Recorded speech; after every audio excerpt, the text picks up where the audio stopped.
Welcome to episode 1 of, I guess we can just call it Alex and FG for now. Hey, let's cool do with that? That's what it is. Well, the first thing I want to get into with you, FG, is a lot of people have been saying that there was a plot or a plan for you to do a YouTube channel and for you to do a podcast based on outing Homeboy. Yeah. That you had a bigger plan all along. Can you just briefly address that issue, because it has come up in the comments multiple times? Yeah, it has come up a few times, and but at the end of the day, wasn't a plan at all, or nor a plot. You know, we did the interview. People really liked it. You know, I had a lot of good things people said about the interview. You know, they said Alex did a great job. You know, the people who seen it saw how you pulled out the energy out of me as far as, you know, stating all the facts. But once people start saying that, hey, maybe you guys can do this on a podcast or something, that's really what made it click. I wasn't even thinking about it, though. Yeah, no doubt. And what I would say on it is that the people wanted this, basically. No doubt. The people requested it. Yeah, they said it. Yeah. I mean, just about. So I think people that had decided to go on their little platforms and say it was a plot all along were basically reading the comments. I don't think they just thought of that themselves. They saw the comments, everyone saying, do a podcast, FG. We want to hear more from you. I mean, they saw that, but at the same time, I could see where they were coming from, though. You know, I could see where they were coming from. Some of them had a valid point if they were thinking just that hard, but I could see that. Okay, you being fair. I'm thinking that people just want to think they know more than what they really know. Well, some people do. You know, some people do, but at the same time, you know, it is a lot of people out here that's, you know, plotting and planning. You know, that wasn't our circumstance, but I could see somebody looking at it like that. Now, when you first came and spoke to me and we did the interview, you didn't really seem like you wanted to continue. It seemed like you wanted to just do this interview, that's it, and then move on with your life. That's exactly what 100% correct. I didn't see this in the future at all. Didn't have no plan to speak no more. Of course, I was going to do the one more interview, but other than that, I didn't. You know, and I had people that actually encouraged me, and because I still said I wasn't going to do it. And I had people say, man, give this a shot, you know. And I said, you know what? You know, and I got a good feedback from people. Say, bro, we need a voice out there. We need a solid voice. We, you know, when you start putting yourself in the limelight like this or the spotlight like this, you know, people can check out who you are. So I think people did want somebody to listen to that was solid, you know. Yeah. But then you decided also to create some content on the YouTube, and I wanted to actually say that when you did the interview, there was a part where you said, hey, I got a video of my kids when they first saw me when I got out the halfway house, when I got out of the feds. And I kind of forgot about it. You had said it in the interview, I edited the interview, but then people in the comments were like, hey, Alex, what happened to the video of FG and his kids? And then that's when I told you, hey, man, that could launch your channel. Why don't you post that video? Yeah, you did. I could have easily just took that video, no doubt, and put it on my channel. And the thing about it is, I was only going to just show you. I didn't have no intentions of showing the world or showing, you know. And but when you mentioned that and you gave me that piece of advice, and you like not being selfish at all, because you know I'd have gave it to you and said, hey, Alex, do your thing. And you said, man, post that and make that your first one. But the emotion that I got in the comments, man, I mean, that was something else. And that's what I think people are looking for, the realness, you know, real human being, you know, as with both of us, and living real life. And that video right there showed the world, man, that we, you know, regular human beings trying to get back on. We do have families and kids, even when we out here in these streets. Somebody do love us. So I really appreciate that you gave me that idea, man, and the channel is growing. Yeah, I knew that I could have posted that video, and you know it could have went viral on my channel. But I was like, hey, people have been saying they want to hear more from you. They want you to do videos, and I was like, you know, it'd be dope. That his channel could be launched by that video, and I'm glad you posted it. You got a great reaction to that video. I did, but like I said, I'm really glad that you gave me that advice. You know, I'm new to this, so I do listen. You know, and I try to just get the best advice I can and move on. But I really think we can, you know, have a nice show, give the people what they're looking for. Oh, absolutely, man. That's why we're here with episode 1. This is episode 1.1. And we're going to see how this rocks for the next, you know, maybe 2 or 3 weeks. And we'll see what happens. And we'll just, you know, talk about what is hot. But right now what's hot is that LA just not only hosted the Super Bowl, Man. They had a team in the Super Bowl, which actually happened last year. One of the teams that hosted the Super Bowl was in the same city. Oh, is that right? Yeah, I think who were the 2 teams? Do me a favor, Google the 2 teams that was in the Super Bowl last year because I don't remember. But Yeah. the NFL usually picks the cities that the Super Bowl is going to be in before. Before, yeah. So it's a coincidence when the city is playing in their own town. Oh, yeah. Like it was, you know, last week or this week. So what did you think about that? The Rams playing in L.A. That was big. It was big for LA. I know you're a big football dude, right? Yeah, no doubt. But that was big for football, period. And it wasn't just about the Rams. It was also about the Bengals. They had a great story. Nobody picked the Bengals to go to the Super Bowl. I mean, maybe somebody in Ohio, but nobody was looking at the Bengals. But for the Rams to be in it in L.A., to bring that energy to L.A., you know, they were down in Inglewood just partying. They had stages set up down on Market Street. I mean, it did good for the city. Because what I really think, I think it brought the city together in a time where it's a lot of chaos and turmoil was going on. I think that really kind of helped bring some unity to the city, man. Now, when you say the city, you talking about L.A. or Inglewood? I mean the Los Angeles area. Okay. And when I say that, because when you talk about L.A., you still talking about Inglewood. You still talking about still Compton, Watts, Long Beach, Carson. You know, the surrounding cities. You know, and that's millions of people.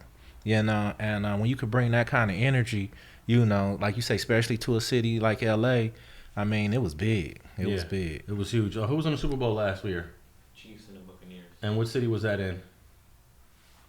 What city hosted that? Because one of those 2 teams, the Chiefs or the Buccaneers, Kansas City Chiefs and the Tampa Bay Buccaneers, hosted that Super Bowl. Yeah, I'm gonna have to check the facts. I know the that one. NFL said that they're going to come up with a way where this doesn't happen. Right. Because it's unfair, right? Well, the thing about it is, it's not. Well, it was the luck of the draw. Who knew I mean, they gave the Rams this Super Bowl before the stadium was even built. What city? Florida. It's in Florida. Tampa Bay, to be specific. Yeah, so Tampa Bay hosted the Super Bowl last year, and they were in it. And LA hosted it, and they were in it 2 years in a row. This don't happen too often. Nah, and I was surprised that happened last year. That one slid by me. So, but the NFL said they want to do something so that this never happens again. But what you gonna do?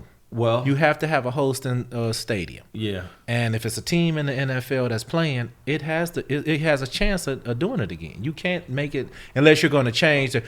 When the playoffs come and you figure out the teams in there, put it in. You can't change it. But like you only that. have 2 weeks before you know who's That's in the why I Super say Bowl. you Yeah. can't do it like that. Yeah, you So can't. I don't see them stopping that. It may not happen for another 20, 30 years, though. Yeah. That can be the case, but I don't think you can stop that, man. So, what did you think of the game? I was just talking to one of my homies today, and they told me that they thought it was the whole game was a conspiracy theory, that the Rams were designed to win, and it was a plot for them to win. Do you ever buy into all these sports conspiracies? Well, I don't, but I did notice that they weren't calling flags early on in the game. They was really letting them play.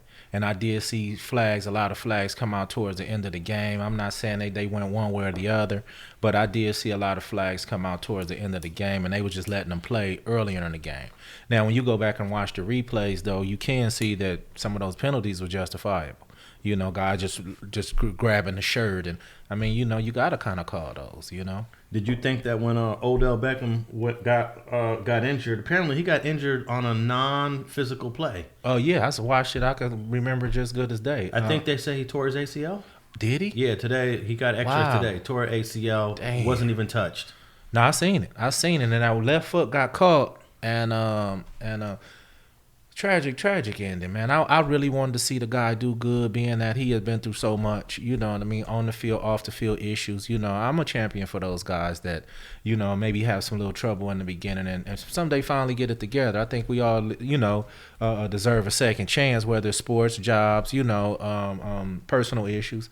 But I was least glad that he scored that first touchdown, was able to make an impact for his team. But I seen him go down, and I just hope it wasn't that serious. But maybe I guess it was. Yeah. Well, I think all ACLs are serious, yeah, right? No doubt. Yeah, no I'm doubt. looking up right here. He suffered a torn ACL, and he might not make it back in the beginning of next season. We'll see here. Let's see. Torn ACL on the left knee. But at least he scored a touchdown and got the ball rolling for the team. He did. He gave him a spark. He gave him some energy. But I hate to see those guys go down like that. And like you say, he wasn't even tackled. It was just the turf, just a planting the foot the wrong way. And that's why when the turf came, I was never a big champion of it. You know, I was always an old grass football guy. You know, and if you ever noticed, it was less ACL and MCL tears when it was grass. Now, I know the upkeep is hard. When it rains, it gets slippery, muddy, and, you know, it affects the game that way. But, you know, the turf, man, it's unforgivable. Yeah, that's important to note because that might be a turf injury. Yeah. It might be, you know. I mean, I watched him, man. His cleat just stuck the wrong way before, and it probably just popped. Okay. Now, I didn't think the Rams were really going to even win that game without him. But they say that Cooper Kupp is the star of the team, but I always thought Odell Beckham was the star. Nah, if you've been watching Cooper Kupp the last couple of years, man, he's awesome. Yeah. And you know the story behind him as far as his girlfriend is concerned? Nah. Yeah, she when they were in college, she told him, "Listen, quit your job and I'll take care of us. You go play football." And she took care of them, man, and so he could play football without having to work side jobs and stuff like that. And look at him now. You know, he's the best. I mean, he's one of the best there is over the last couple seasons. Yeah, I got some of his records right here. Oh, yeah. Most yards from scrimmage by a wide receiver ever. 1,965 yards he did this season. Most yards from scrimmage by a wide receiver in a single season, including postseason, over 2,400 yards. Yeah. First receiver ever with 2,000 plus receiving yards combined in a regular season and postseason. Man, this guy's a beast, man. And I think it's important to note that for those who don't know, Cooper Kupp is a white boy. Yeah. I wasn't gonna mention that part, but you know, I always notice race. Yeah. I don't understand how people can just ignore race. Right. But how can you ignore race on a field where 70% of the people are black? No, you're right. And you got this white dude just running all over the place. And not only running all over the place, breaking records. There's a couple more here. Most games with 100-plus receiving yards in a regular season and postseason, 13. Most consecutive games with 90-plus receiving yards, that's 13. Most games with 90-plus receiving yards in a single season, 16. And most receptions in a single postseason, 33. That's a little unfair because we play more postseason games now. Right. Than they did before. Back in the day. I think Jerry Rice played one less game. Right. How many games is it? Is it 20 total games? What, to the Super Bowl? Yeah, you got 16 regular season games, right? And then it's 4 postseason, which would be 20 total 20. games. And back in the day, it was it started off with 7. It was 16 plus 1, 17. Then they added another, it was 18. So they always add some. So it's hard to compare. Right. Because you got records. like a game or two more than what it was back in the day. But what you think about this dude, Cooper Kupp? I mean, I think he hit all the right strides at the right time. And you can't take away from who I always liked, Matt Stafford. And I remember Matt Stafford down in Georgia, man, when he was in college. And I just liked him. You know what I mean? So the thing about it, what I hated was that he was down in Detroit, and just like Megatron and just like Barry Sanders, once you was down there, you never could get out, and you wasn't winning, you know. So for me, it was more about Matt Stafford to show his real ability opposed to the Cooper Kupp factor. Now, Cooper Kupp is decent because he did it with another quarterback, but I think Matt Stafford helped him put the icing on the cake by being able to put that ball where he needed it to be and giving him opportunities to go make all those records right there. Yeah, and but who got the MVP? It was Cooper Kupp, and he deserved it. Yeah, he definitely deserved it. But you're a defensive guy. Yeah, and we cannot ignore what the defense did, right? You cannot, man. I mean, they were all over the place, and you have to give it up to Aaron Donald, man. You cannot take what he did, him and Leonard Floyd and those guys, Von Miller, and you can't take away from what them guys did.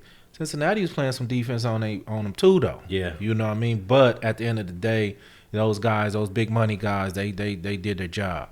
You can say that Cincinnati played defense for about 3.5 quarters. Right. Flawlessly, because they kept them to 16. How many points did they have in the fourth quarter? Shoot, they was 16. It was it 10, 13, and then 16? I think they scored. No, it was 10-16 because he missed the extra point, I believe. Okay. The kicker missed the extra point. I know that for sure. I thought the Rams got a field goal somewhere in the third quarter that made it 16. No, did they? I'll double check. Yeah, that in a we'll second. double check that. But yeah, since he was playing some dope defense as well. What are any final thoughts on the game before we move on? No, it was a decent game. You know, it was kind of slow starting off. You know, I like the quarterback over there in Joe Burrow. You know what I mean? He's a hometown favorite over there. You know, they have he went to high school. He would have been the first quarterback to win a high school championship, a college championship, and a Super Bowl had he won. And if you had one, what number Joe would he have been winning a Super Bowl? Oh man, you got Joe Namath, you got Joe Montana, you got Joe Theismann, I believe, won one. Did Joe Theismann win the Super Bowl? Yeah, with the Redskins back when Marcus had. Oh, Joe. No, they lost to the Raiders. They did lose they lost to the Raiders. But so I think he would have been the third. He'd been the third Joe. Yeah. Wow. I remember Joe Theismann on that team. Riggins was the running John back. Riggins was over there. Yeah. Art Monk then was over there. They had a nice squad, you know. Yeah. And that's when the NFC East was tough. You know, now we're not going to even talk about it. Yeah. Are you a betting man on any of these games? You know, I'm not. Mm-hmm. I'm not a betting man. Period. I will, but that's not. You know, I never bet. You know, but I wish I would have, because I heard the money was rolling big down there in Vegas. You know, I heard they was really doing some big bets down there. Yeah, I'm not a betting man at all. I don't really understand a lot of the betting process. I just try to enjoy the game. Right. But let's talk about the halftime show, because this was the first all hip hop halftime show that the NFL ever done. I was surprised. You know, I was surprised when they said what the lineup was. And wasn't against it or anything, but I was surprised. You know, usually they try to go, you know, neutral ground or more alternative or pop, you know. So when they came in all hip hop, I was a little surprised. Yeah, no doubt. I mean, especially with Snoop Dogg and Dre, Eminem, Kendrick Lamar, Mary J., and then they had a surprise guest with 50 Cent. Mm-hmm. And I believe they let Dr. Dre's lyric, "Still Not Loving the Police," play. I caught that, and he had not an argument, but he had discussions with him because they told him not to do it. Is that right? Yeah, they told him not to do it, and what Dre ended up doing is putting. When you say they, you talking about the NFL? The NFL execs, NFL execs. They asked him not to do that part, but what he did was he had a $13 million budget for the halftime show, and he ended up putting up $7 million of his own money, and that's how they swept that under the rug. Technically, you can Google that. You can see that on. They swept that under the rug, you know. So there's a few things that they let slide that I wouldn't have thought they would have, because you know how many police was watching the Super Bowl. You know how many police families was watching the Super Bowl. Yeah, I believe personally, just to be personally, you know, I'm not disagreeing or agreeing with what he said. I just didn't know if the Super Bowl was the place to say that when we trying to encourage kids to be firemen and be doctors and attorneys and things of that nature. I just don't know if that was appropriate. That's just my opinion, though. Now, do you think that Jay-Z somehow is? I guess he's got a job with the NFL. Mm-hmm. He's something, and may have had an impact on this all hip hop halftime show. I believe he did or could have, but at the same time, why not? You know, why not? What's wrong with hip hop? Is hip hop not good enough? Mm-hmm. You know, and that's how it could have been perceived, you know, if it never would have happened, you know. So, and not to mention, all races listen to hip hop, you know, so why not have it there? So that's how my take on that, you know. You may go in your corporate office and with your suit and tie on, and they may play alternative music in the office, but even some of those execs is driving to the office playing some hip hop, you know what I mean? So why not? Yeah, definitely. All hip hop that is successful has to have a white audience. There's no way that. No doubt. You have to. Yeah. All those records are not being sold to just the black community. There's not even enough black people in America to even sustain an artist, because most people don't understand this, but blacks only are about 12% of the entire U.S. population. Right. So when I tell a lot of people that, they don't believe it. They're like, that ain't true. I'm like, it is, because blacks, I think Chris Rock did a routine once. He said, black people are in about 5 cities: L.A., Chicago, New York, Detroit. And if you, because when you travel the country, you can travel for miles and miles and miles, and it's just all white. I have a brother that lives in Kentucky. That's the most whitest place I ever been to. Yeah. I've been down there before, and I actually was going up to Columbus, and I flew in. I had a problem with a flight, so I flew into Kentucky and drove up to Columbus.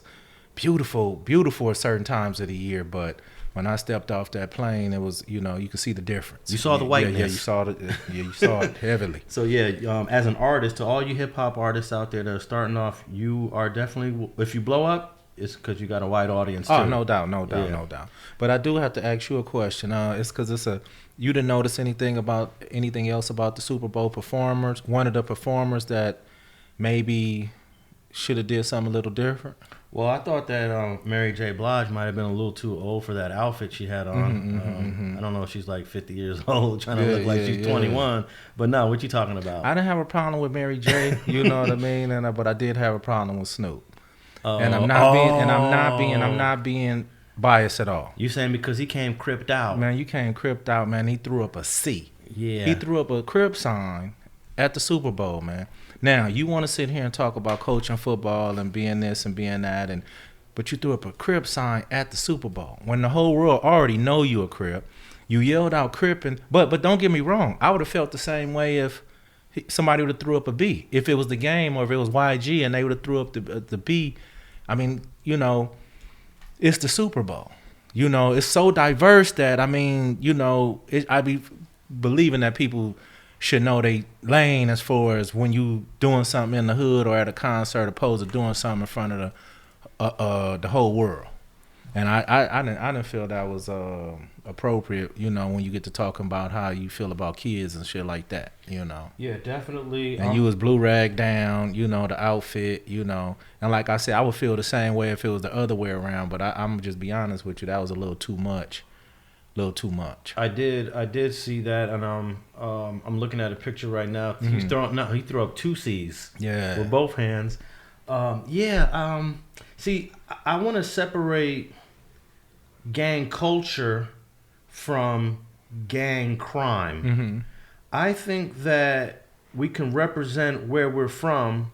Just like, for example, when you did the interview with me, you had an Atlanta Braves hat on. Mm-hmm. You had a Cross Atlantic Piru hat on. Now, to me, that don't mean you out there banging. Right. But that just means you representing your community. I think there's 2 sides to gangs. There's the gang neighborhood, and then there's the gang drama. And I'm gonna give Snoop a pass on that because he's representing the cultural side of gangs, where I like to separate that from the violent side of it. Now, if he would have pulled out a gun and did some other stuff, then I would have been like, all right, Snoop, that's too much. But I love the culture of the streets. Yeah. And it's bandanas, it's hand signs, it's hats, it's cars, it's our fashion, it's a lot of stuff. And our fashion and our culture and the stuff that we do right here in this land is worldwide. No, you right, Alex. But do you ever separate the streets from everything else? I mean, I think at some point, we all, no matter how street we are, we separate that. For the people who with different religions, when you walk in the church, I never seen nobody with a red rag at church or a blue rag at church. That's true. So I feel like it's appropriate places to do appropriate things, even when you're a gangster. You know what I mean? So at the same time, I'm not saying. Now the thing about it was I could have did with just the outfit. But the throwing up the C, when you throw up a B or you throw up a gang sign, you really putting it out there like I'm I'm banging. Yeah. You know what I mean? So I understand what you're saying about the culture of it, but it's still a certain way that because the one thing about on the interview on Street TV, I had the Atlanta Braves hat on, but I didn't throw up the B not one time. No, you're right. I do think the throwing of the hand signs is pushing the envelope a little too much. Because now you crossing into gang banging, but I'm one to give people a pass, especially if there's someone that really lived it. Some people, it's questionable how involved Snoop was. He's definitely from Long Beach, no doubt. Though. So once just from being from somewhere, you live in it. You know what I mean? So how much work somebody put, that's irrelevant. But if you was there, I'm gonna give you your props. no matter what. You was, Now, what did you think of him doing? I think he did a little sea walking also. Well, they already mainstreamed that. That's mainstream already. I think you can Dub go C. to Dub C made that. Dub C made it, mainstreamed it, and I don't mind that. I even say if I'm somewhere in the club, I like to watch it. You know what I mean? That I've never been able to do it on our side. I never was a dancer, but when they get to doing it, no matter where I'm at, I start smiling because, like you say, now that part of the gang culture I embrace heavily, no matter what it is, Crip, Blood, it don't matter. I like seeing people having fun at the same time, representing the culture instead of always the negative side of it. And I think that dance is one of the better times, Now, I didn't get a chance to look up if Snoop received any backlash for throwing up the C and wearing blue bandanas. But I'm definitely going to look into that, and maybe next week we could talk about if he received any backlash. But I remember when Serena Williams played a tennis match, she actually started crip walking. I forget which tennis match it was. It was one of the big ones. It was one of the big ones. It might have been the U.S. Open. And she ain't never been no crip. She ain't never banged, but she up there, doing the same thing Snoop was doing. Right. Well, they gonna give Serena super problems because, as you know, she's her and her sister are only the few black players in that sport. So it's not like the NFL or the NBA where it's mainly blacks. And they try to keep tennis sacred. And I don't feel like if you can, they can crip walk at Dallas Stadium. You should be able to do it at Wimbledon. You know what I mean? And like you say, everybody that do that dance, I mean, it's called that, the crip walk, but it's really, it's different variations. So, she didn't write the C with her leg and do all the extra. She just did the little, and they took that, man, they went crazy over that. Yeah, but I think there are a lot of people that think that when you represent anything from the streets, you're promoting it. And even there might have been a couple comments that said that you still with it based on wearing the Cross Atlantic Piru hat. No, I someone went to your Instagram and said, "Oh, he's still with the shit." What do you think of that? My wife came in there with that. She said, "You look at this." Yeah. You know what I mean? And they got every right to feel that way. Because some people feel that because you say that you're not a gang banger anymore, they just think you just fell off the planet and don't talk to any member of a gang ever, or don't associate with other gang members that's doing just as good or have jobs, or people evolve, but I'm not the only homie who evolved, so I'm not gonna stop hanging out with homies who have evolved. You know what I mean? We might go to a bar and there might be 10 Piru homies, but we all pay taxes, we all homeowners, we all doing positive stuff in the community at this point. We just happen to be all from the same gang, so I think they take that out of context, and they think just because you wear red or because you wear a hat that your neighborhood wear, that you still out here, with the extracurriculum, so. Well, some of these rappers do more than all of this stuff that we're talking about no doubt. In their videos, so that's just, it's an interesting debate about representing gang culture and what is too much, what is too far. And according to FG, the throwing up the C was a little over the top, according right? to me. Yeah, we're going to put that on me, and you know what I mean? And I'm going to agree about throwing up the C. But you know what? That's a tough one. Because what does that mean? It just means crip.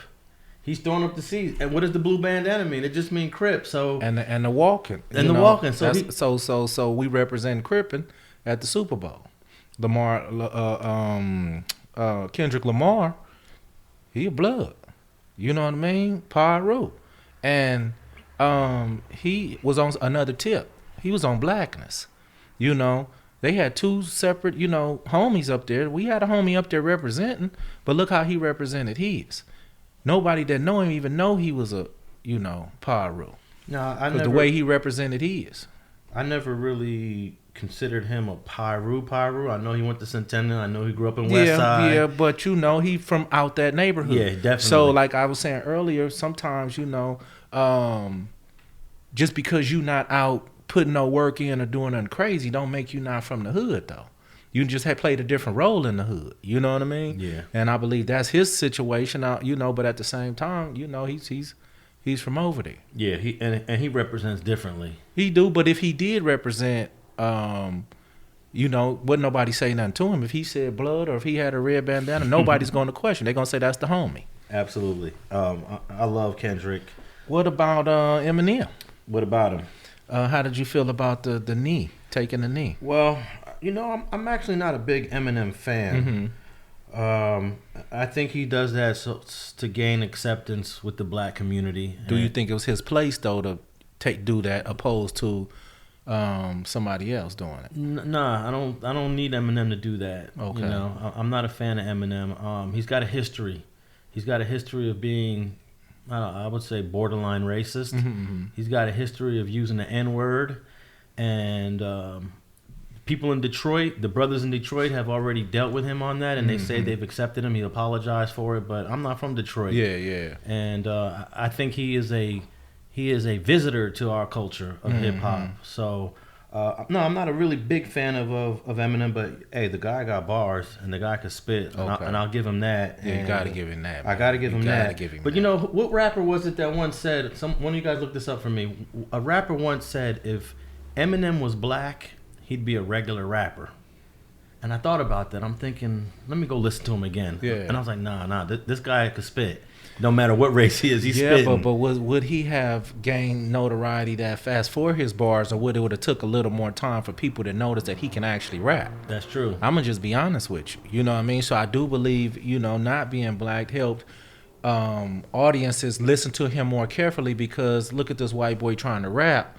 So we gonna listen to see what he talking about. Opposed if it was another brother, he was, we rap. That's what, you know what I mean? That is so true, because I remember in the 80s when I was listening to hip hop, when it was Run DMC, when it was Houdini, when it was Rakim, there was a group, the first group ever to go 5 times platinum.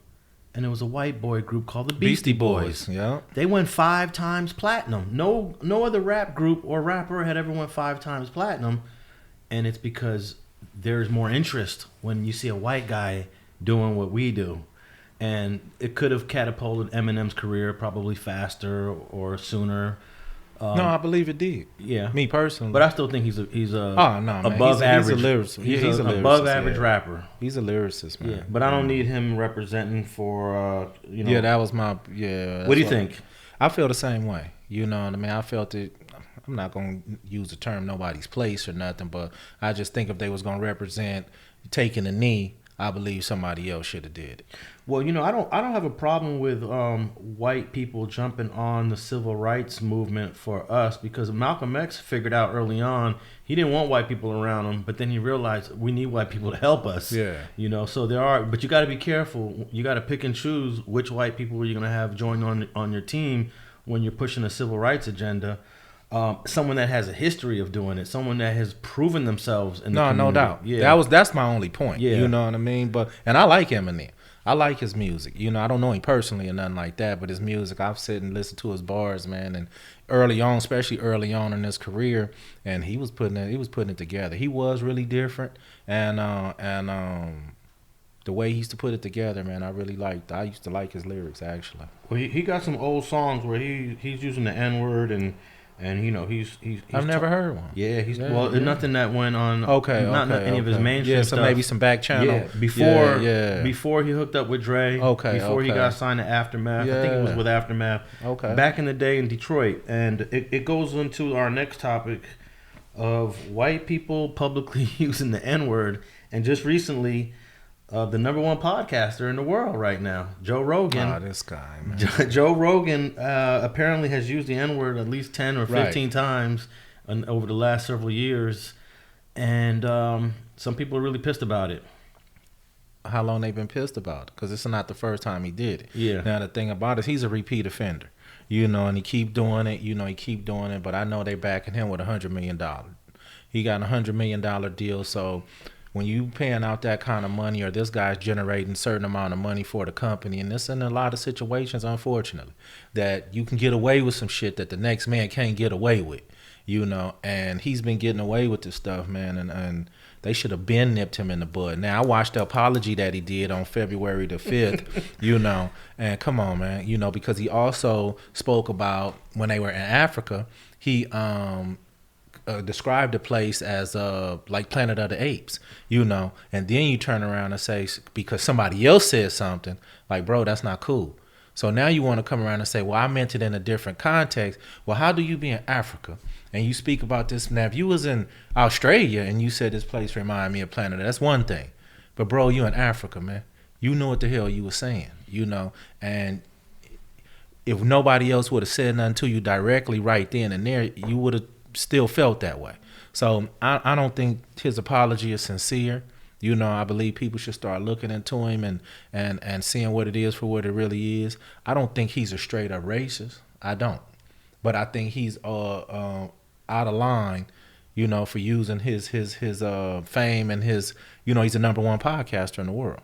And I believe he's taking advantage of that.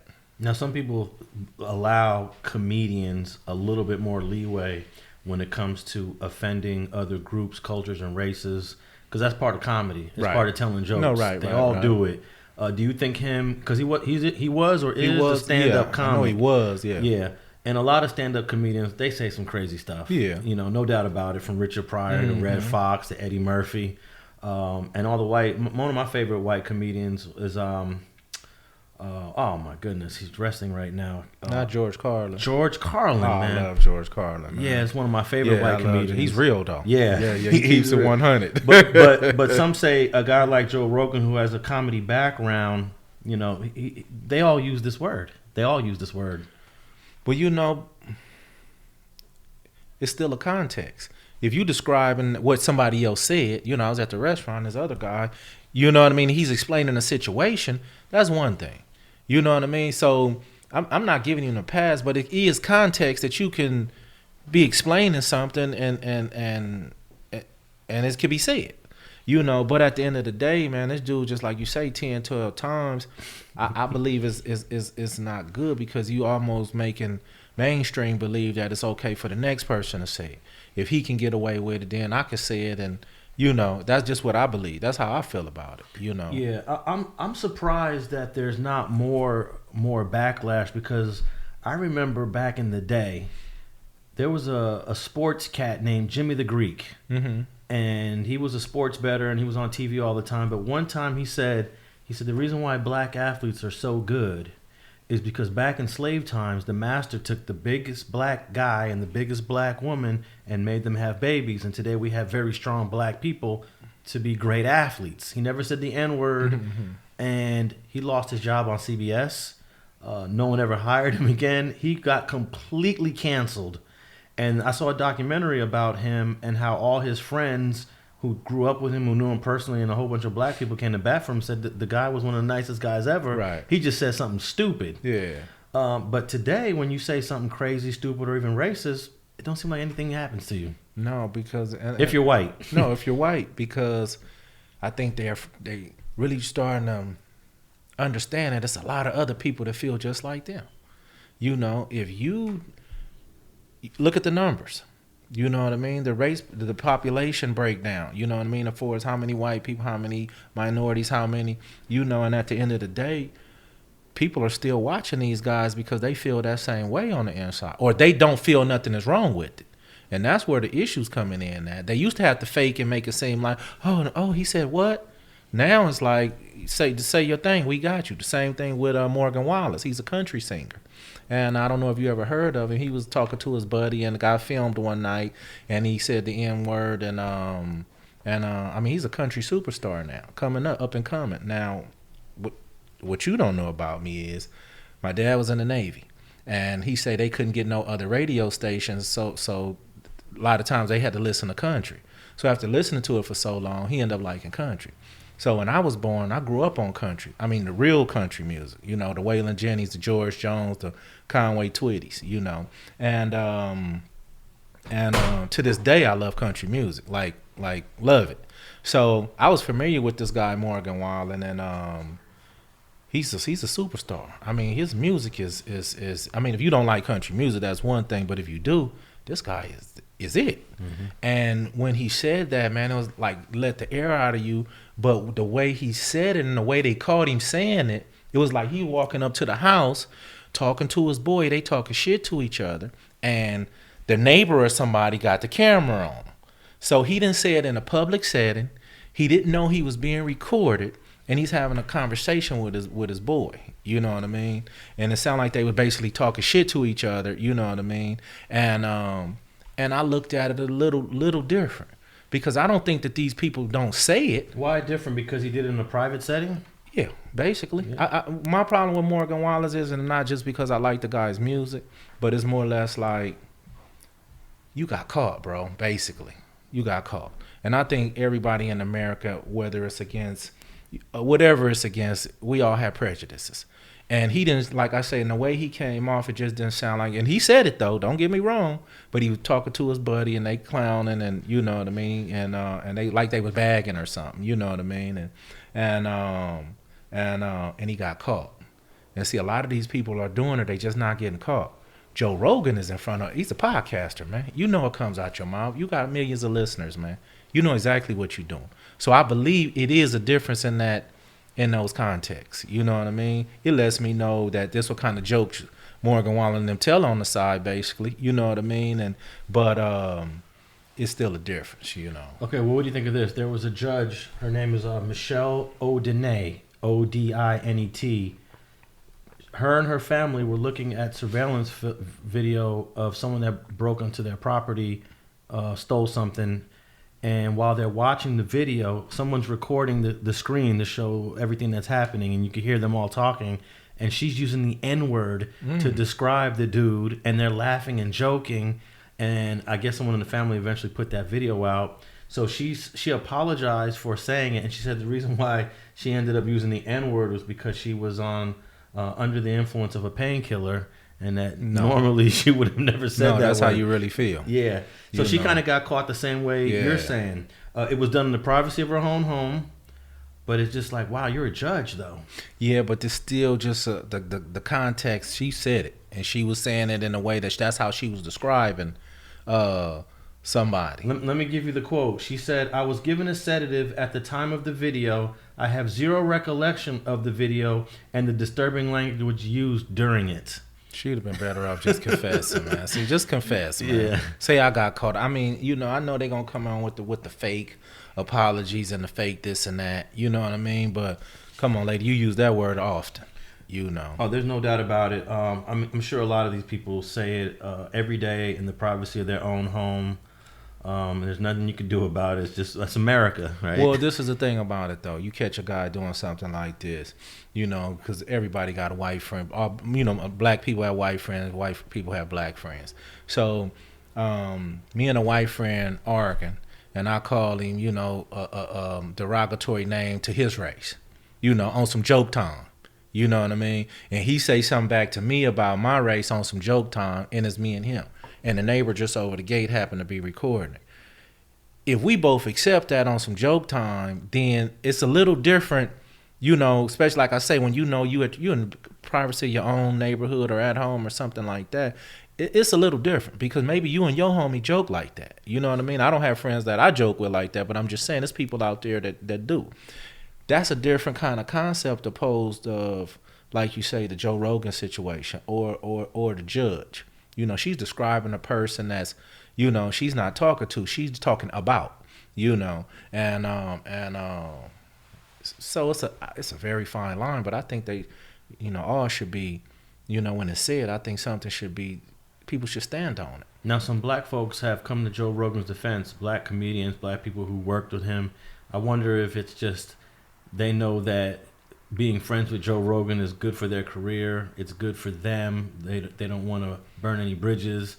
Or do they sincerely think that Joe Rogan's a good guy? I don't know him personally. He really could be a good guy. I haven't listened to the content of when he used this word 10 times, you know. But at the end of the day, bro, come on. You know, and these comedians, like I say, because they're comedians, they may joke like this behind the scene. And it don't bother them, you know. And but I never forget, I was coming out of a 7-Eleven, and some Asian kids out there on the skateboard.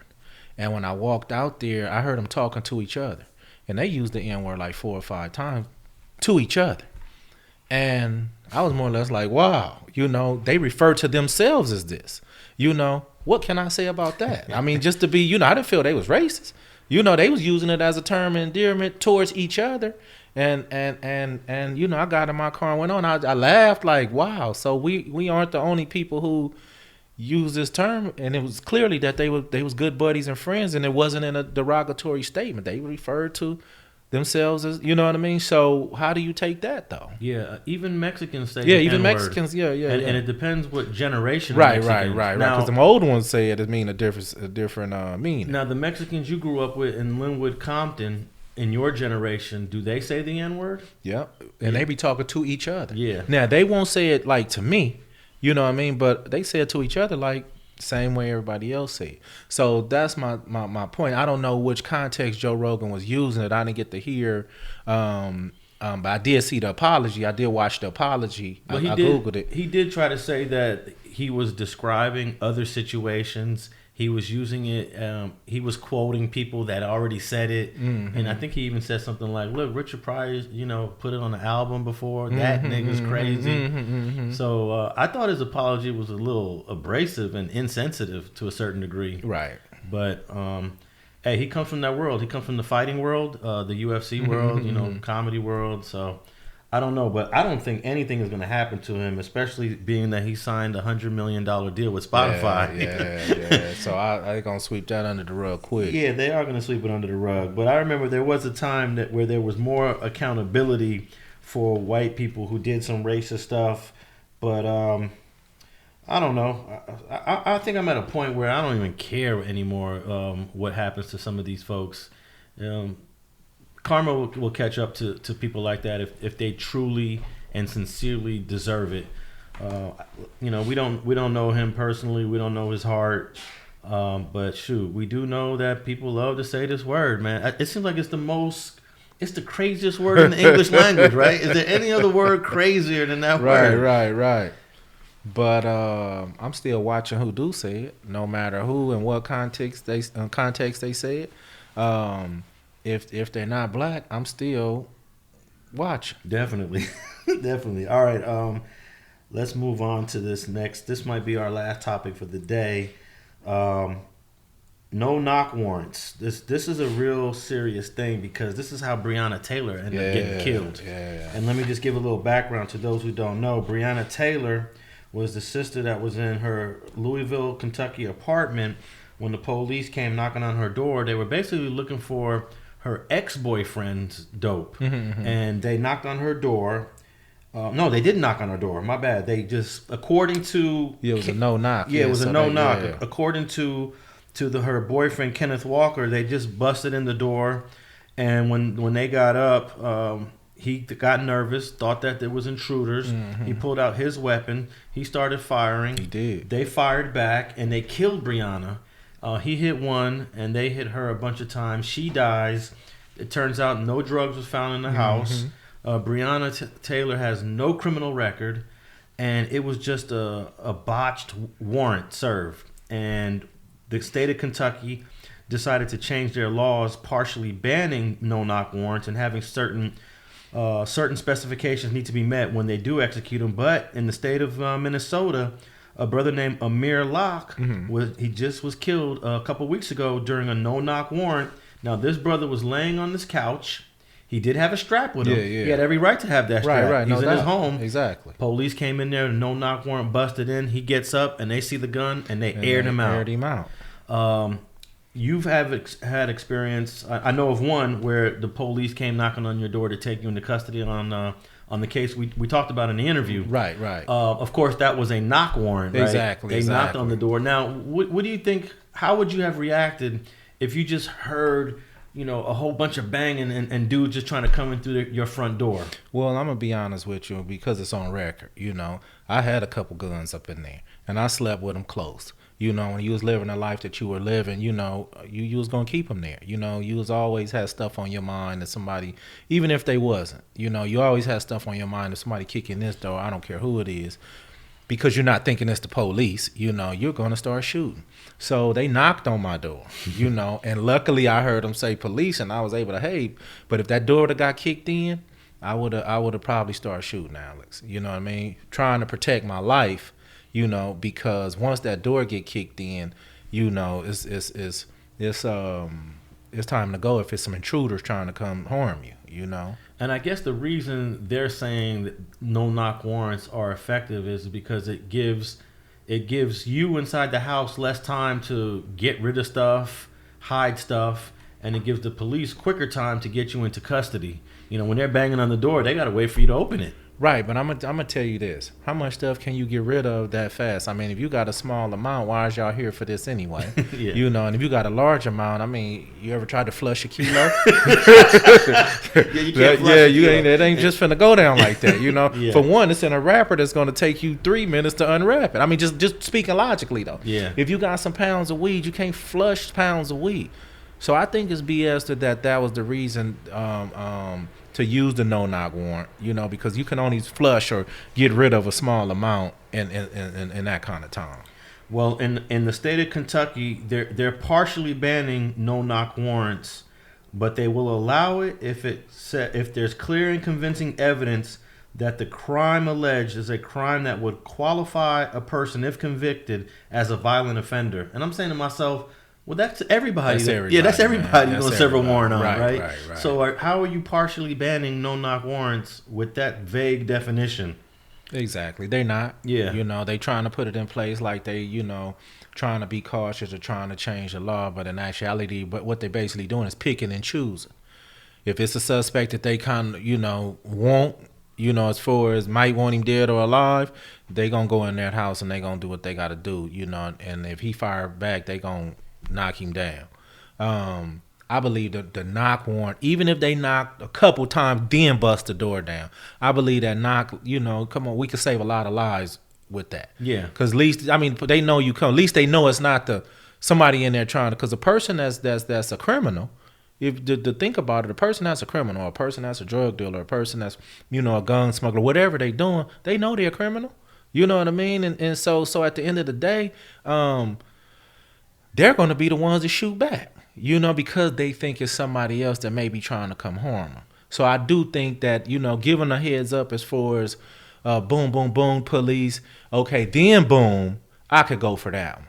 But identify yourself so a person won't think, like I say, somebody trying to come kill them and give them a chance to fight their case and maybe, you know, live to see another day, you know. So when they came to your house in 2004, they knocked and waited for you to open, right? I came from upstairs. I was asleep, stashed the guns, went downstairs, put house shoes on, went downstairs, and I opened the door. That's how long they waited. But on the flip side, they didn't have a search warrant. They had an arrest warrant. So I don't know if the different definition of warrants say, okay, we can knock this door down, you know, or a arrest warrant means, no, when you get a chance to get him, you arrest him. All right, wait. I'm confused, though, because if they only had an arrest warrant, they still came in your house, and from what I understand, we didn't really talk about this in the interview, but they found your guns. Right. And the thing about it is, because they contracted the sheriff's department to do that, the sheriff's department wasn't supposed to do that. So while the feds got me in the car, they saying, you say you was home by yourself, right? I said, yeah. They said, well, what the hell they in there doing? So one of them got out the car and went back in and said, hey, man, we got him. But by the time they did that, the sheriff's department said, look what we found. And what they did was they took a metal detector, which I didn't know that's how they did stuff, hit it with because they wouldn't have just found him.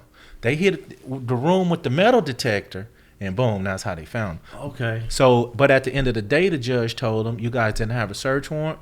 The guns are inadmissible. And I walked on them guns, man. I would have been another 10, 15 years. Okay, so the feds did not lead the serving of the warrant. No. The sheriff The sheriffs did.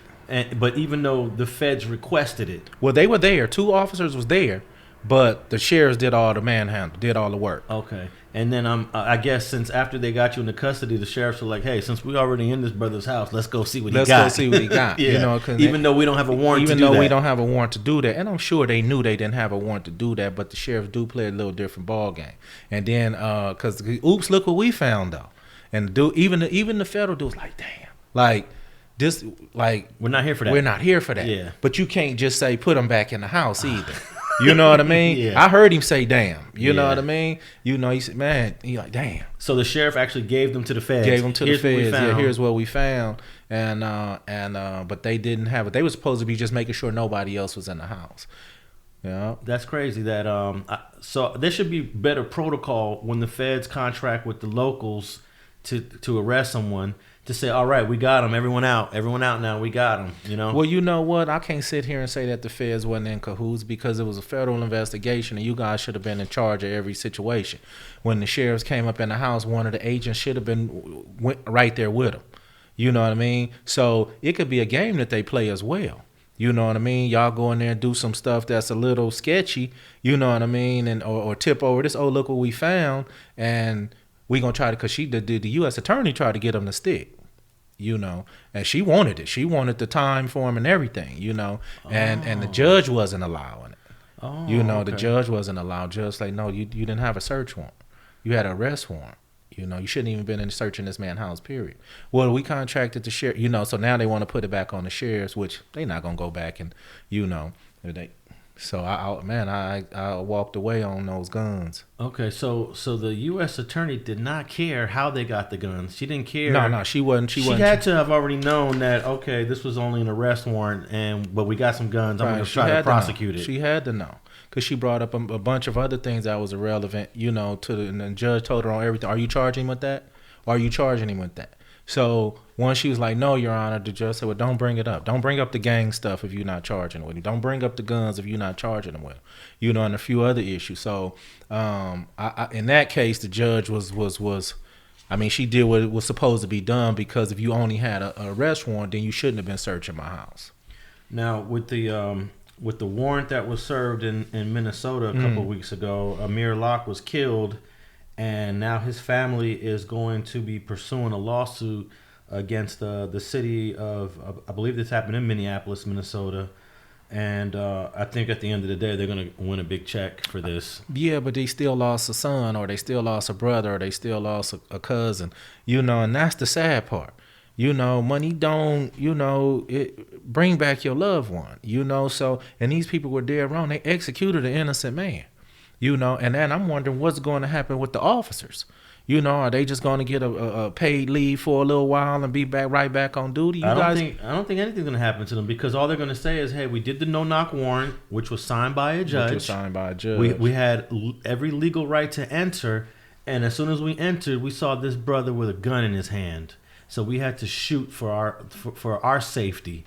Now, I'm sure they'll say it was wrong, but it wasn't illegal, right? You know what I'm saying? It wasn't an illegal shooting. I got what you're saying, but I am gonna say that more officers in 2021 has been charged with murders and shooting than any other time in our recent history. Correct. So they are starting to charge them. They are starting to send them to prison.